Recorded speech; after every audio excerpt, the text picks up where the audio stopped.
I got nightmares in my head, I fear that the thoughts build up until I can't hear, that my mind fills up into a creature, and it haunts me somewhere much deeper. Sebastian Vettel, 4 times and the youngest world champion, youngest pole position holder, an author of the most dominant seasons in terms of solo performance, and an author of the brightest fall from the motorsport Olympus.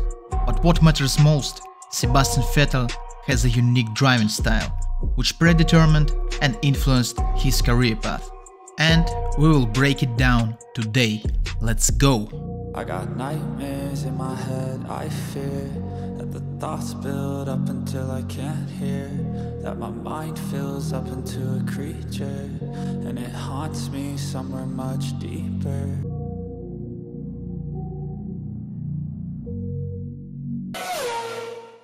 Greetings, dear motorsportsmen, and today you are watching the second video of Sebastian Vettel trilogy. And in this video, as you may guess by the intro, we will break down Sebastian Vettel's driving style. And we will start from the main key concept, that is the main keystone of Sebastian's driving style. And this feature, this pattern, is most noticeable in low-speed corners. So, as example, we will have turn 11 from Austin. Firstly, I will draw a classical driving line. It will be something like this. Entering the corner, right here, touching the apex, and corner exit. And now I will draw Sebastian's line. He goes in, he's actually doing a more of a late entrance. Then he rotates his car, and his exit is more straightened than a usual exit. The first difference is corner entry. Sebastian actually is making a later entrance into the corner. The second feature is pretty fast car rotation. Sebastian is doing early but quick rotation, while in usual driving style rotation actually takes more time, which in turn allows Sebastian to have a straightened wheel earlier and have a faster and straighter exit. If you look at this line, you can see Sebastian's trajectories being more sort of angular. That's why they're called V-shaped style trajectories. The main drawback of such a style is actually having a lower minimal speed in the corner. But the main gain is actually exit speed. And now let me show you an example.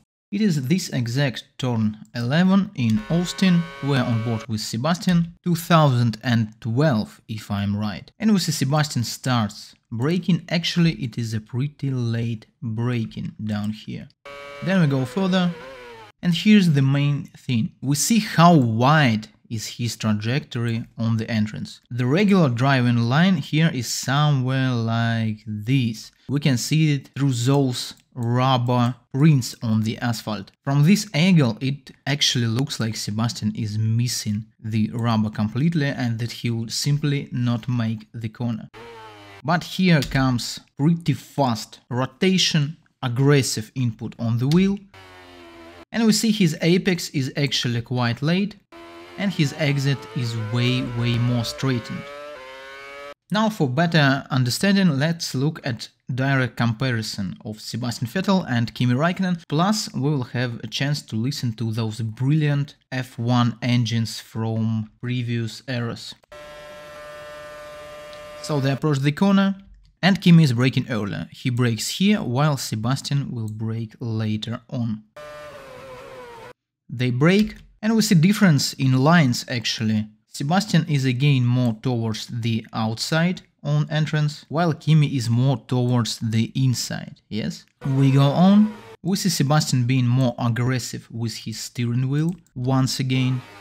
Kimi touches the apex, so his apex is more neutral, somewhere at around here, while Sebastian apex will be actually situated further down, and it will be a later apex. So we move on. And even here we see Sebastian's car is already looking just forward, while Kimi's car is still a bit under rotated, I would say.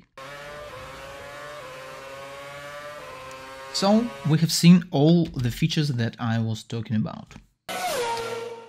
We go on, and now let's discuss medium speed corners. And Sebastian V-shape style is most noticeable in those huge area corners, where the circle area of the corner is big. We will compare Sebastian with Hamilton, so let's draw firstly Hamilton's line, which is more classical in this corner. They exit Brooklands, they go straight a little bit, turn the car in, clip the apex somewhere at around this mark, and then Hamilton will just have a stable trajectory with approximately the same distance, the same radius difference with the track border line. Now I will draw Sebastian's line, which will be pretty similar towards the first apex, but from here the main difference will appear, because he will straighten the trajectory a little bit, then do the main job with the car rotation,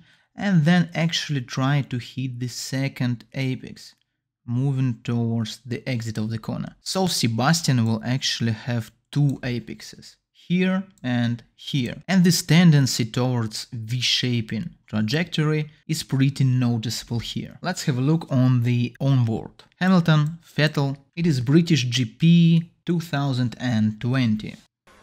They clipped the first apex in pretty much same spot, but the main difference will be further. We see that now Sebastian is way wider on the track, while Hamilton is more towards the inside. But the situation will clearly change when we will approach the latter stage of the corner, because now Sebastian is actually more towards the inside, while Lewis maintain the same approximate distance to the track border. So Sebastian tries to do this second apex around here, and the trajectory is more V-shaped, and they go towards the exit. If we will have a look at the telemetry, Laffield corner is actually here, and we see Sebastian is able to slow down a bit later. Then he has a lower minimum speed, as I've told you in the beginning, but actually manages to catch up with the speed towards the exit. If cars in 2020 were more similar in terms of speed, Sebastian will actually win in the exit. And the second example, again from Sebastian's Red Bull era, but the same type of corner in India. Shots are a bit missynchronized, but we will still see the pattern. And the pattern is Sebastian being actually wider in the middle part of the corner, trying to do this fast rotation. But in the exit of the corner, he is now actually narrower towards the inside of the corner. We will see that Kimi will not be as narrow on exit.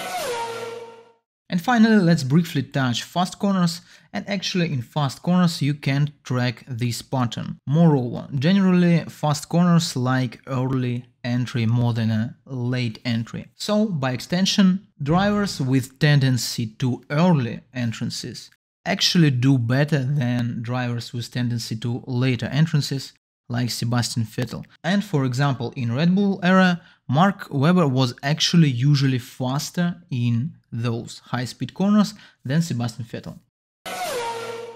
Now, let's discuss Vettel's prime.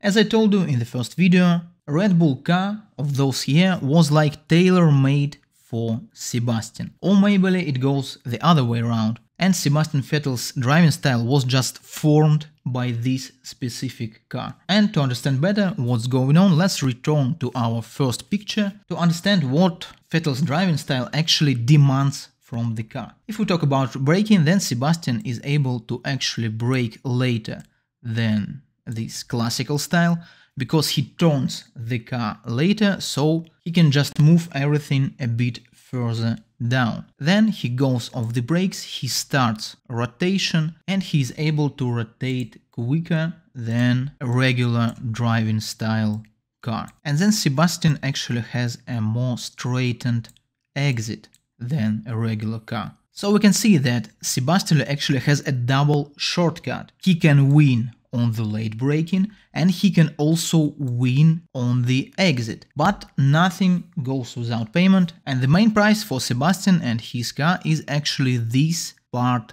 of the corner. The car has to rotate fast. And actually here those specific requirements of Vettel's driving style come from. What are those specific requirements and why Red Bull car was perfectly made for Vettel's driving style? The first thing is that the car has to have a perfect rear end stability under braking, especially in the later stages of the braking when Vettel releases his brakes and start rotating the car. If balance of the car will be oversteery, he will run a constant risk of just spinning the car. Moreover, the car cannot be understeery, because in this case Vettel will not be able to rotate the car so quickly and will just miss the apex. And Red Bull car from 2009 all the way to the 2013 fitted his style perfectly. It allowed maximum traction in the slowest phase. Red Bull was the first team to adopt the double diffuser, which worked perfectly.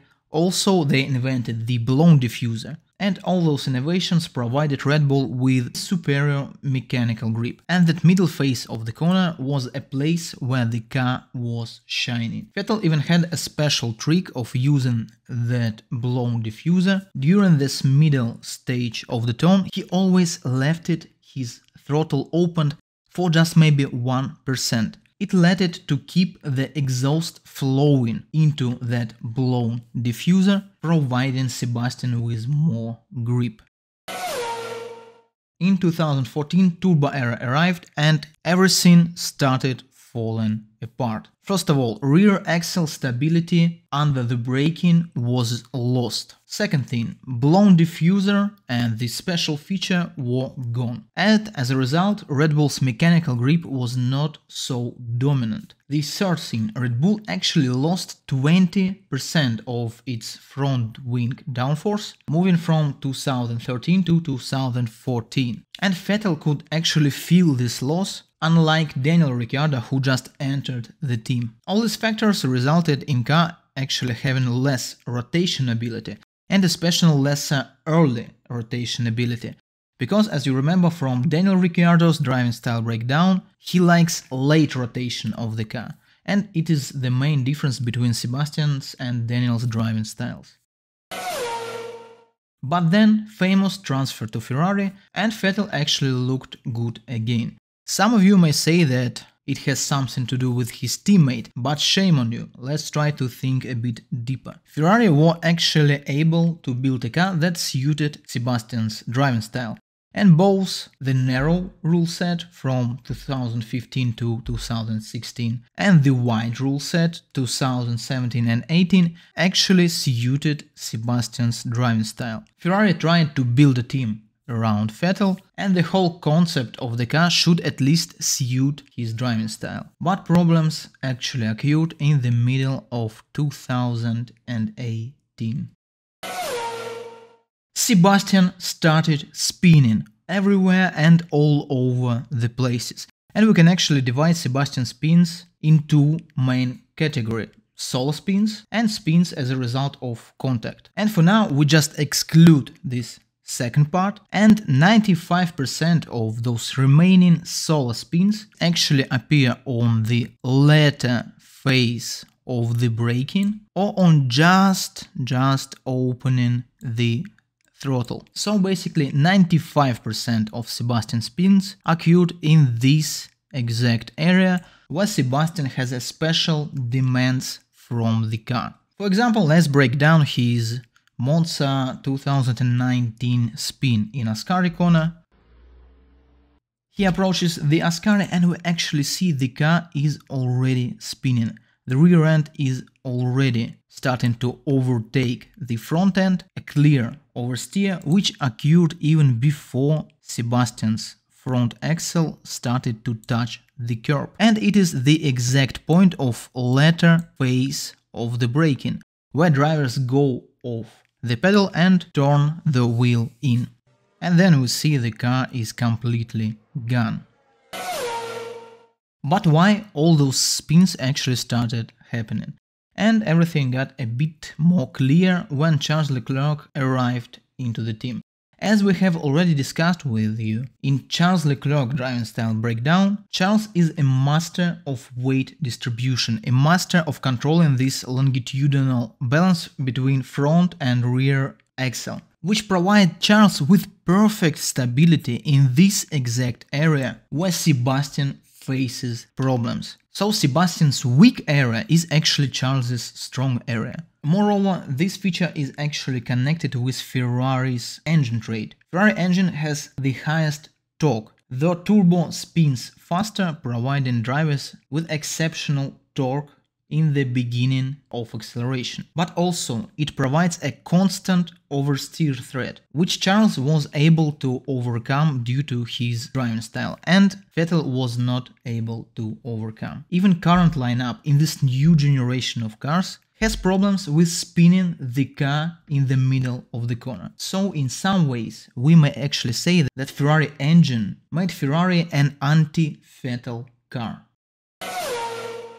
Now, since we have touched spins occurring during the contact, let's proceed to the second main weak spot of Sebastian Vettel's driving, and it is his racecraft, which tended to be quite mediocre. In contrast with Lewis Hamilton, with Max Verstappen during those 2017-2018 fights for the title with Lewis was actually able to win most of the duels. Also, Vettel was heavily criticized for it even back in his championship days. But I want to defend Sebastian in here. Actually, his last 2 years, this midfield team stint in Aston Martin actually showed some progress. Especially in 2022, Sebastian showed some great overtakes. So maybe he's still not on the level of Max Verstappen or Fernando Alonso in terms of fighting for position, but he's still not a Romain Grosjean from this point of view.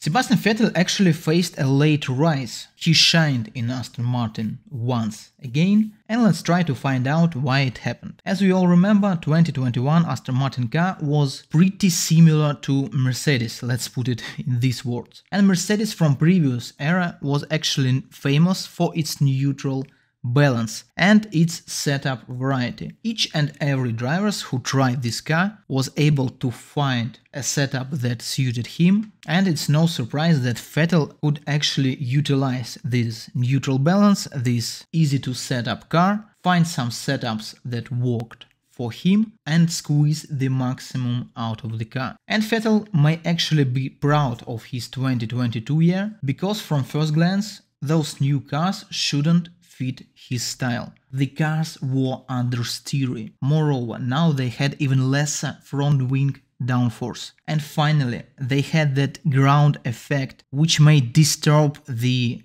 car balance on the curbs. So it looked like a recipe of a disaster for Sebastian, but he actually made a perfect adjustments. He just moved his braking point.